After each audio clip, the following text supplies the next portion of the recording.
Hi guys, so Michael Gove was interviewed by the BBC about this new Brexit deal and fishing. Now unfortunately I can't show you the video because of the BBC and its copyright issues, but I'll let you listen to the audio and then I'll come back with a response. All the time that we were in the EU, we were in the common fisheries policy, and that acted as a constraint on our coastal communities. It meant that our fishing industry declined. Now we have a chance to turn the corner. At the moment in the EU, we only get to fish about half of the fish in our waters.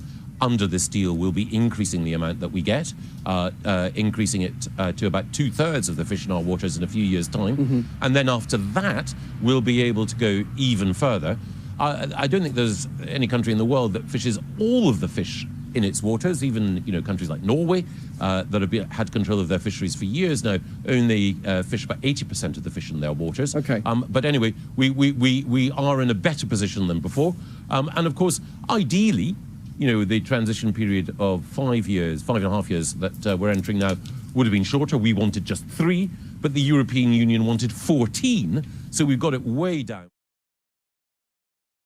Okay, so there are a number of different things to talk about here. Now, first of all, Michael Gove is a slippery individual.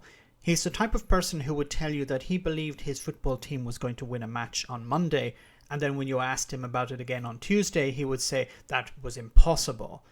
Now, he talked about the common fisheries policy, and the common fisheries policy, I'm not a huge fan of it, but it does exist to protect fishing stocks around Europe.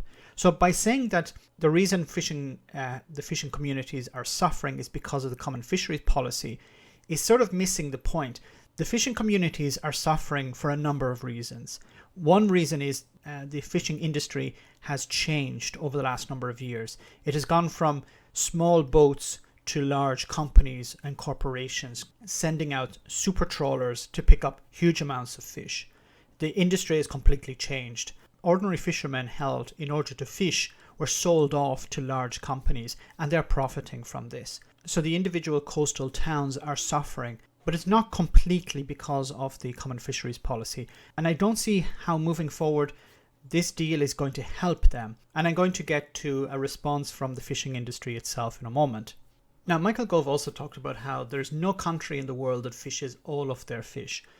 But this is irrelevant because Michael Gove until recently was promising the public, yes, we're going to take control back of our fish. But of course he didn't say explicitly how much control, but he implied that the UK would be able to control all of its waters.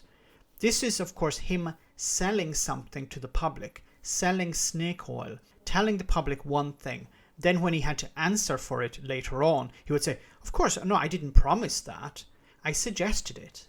So let's see what the fishing industry and representatives of fishermen and fisherwomen have said about this deal. Now, Barry Diaz, who is the chief executive of the National Federation of Fishermen's Organisations, he claimed that the industry had been betrayed by Boris Johnson in order to win a wider deal.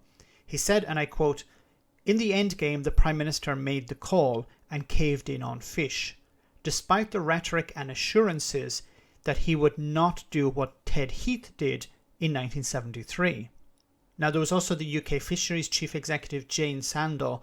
Now she was less outspoken, but she agreed that the pledges had not been honoured. She said, and I quote, "We're pleased that the UK-EU deal will bring some kind of certainty to parts of our industry, although we're still waiting for the prodigious amounts of fish we were promised, and for this it changes nothing." Prodigious amounts of fish was something Boris Johnson was quoted as saying this Brexit deal would deliver.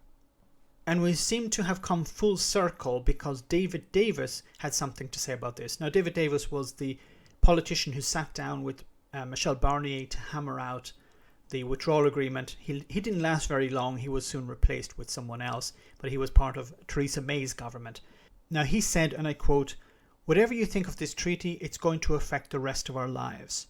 It is a treaty that's going to bring to an end an argument that has dominated the first half of our lives, and the outcome is going to be for the rest of our lives. And it does require more than just a rubber stamp." Now this quote is in relation to the debate that's going to take place on the 30th of December in order to get this through Parliament and into law. Although David Davis did add that he believed a debate of just one day was too fast. The fishermen and fisherwomen of the UK were sold down the river, no pun intended. But at what stage will people stop listening and believing people like Michael Gove and Boris Johnson? At what stage will they realise that these people are liars and do not have their interests at heart? I'm saddened to see people still cheering on Nigel Farage after all the damage he has done. The fishing industry is going to be deeply affected by this going forward, and as I've said before, while the fishing industry is very small in comparison to, for example, the financial services sector, this is not laying the groundwork for something that is going to be beneficial to the UK as a whole. Let me know in the comment section, guys, what you think. As always, your comments are greatly appreciated. Thanks a lot. I want to say a big thank you to all of my patrons. You ensure that this channel continues to exist. I'm eternally grateful for all of your support. If you join Patreon, you will receive instant access to our Discord server, where we have both audio and video chats. You can chat with me and other patrons, where we discuss important and non-important issues. Becoming a patron per month costs about the same as a large coffee, so why not check it out?